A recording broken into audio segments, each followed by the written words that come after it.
Okay guys, kumusta?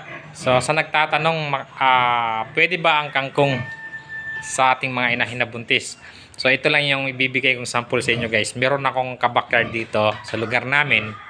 Alam mo kung ano lang yung pakain? Yung darak ng mais, sorry. Darak ng palay. Kung sa Bisaya pa is tahop. Tapos kangkong lang pinaghalo. Yun na yung pakain niya. Ayun guys. Ang daming anak ng lagi yung inahin niya. Tinamaan nga lang ng guys.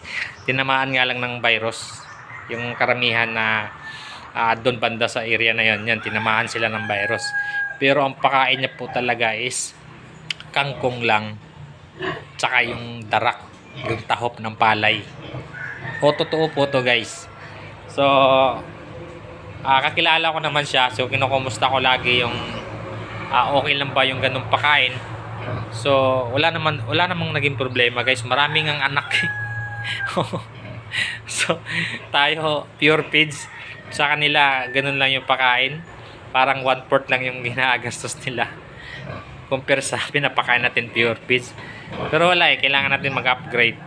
So yun ang sagot po sa tanong po ninyo na okay lang ba ang kangkong pakain sa inahin. Yes.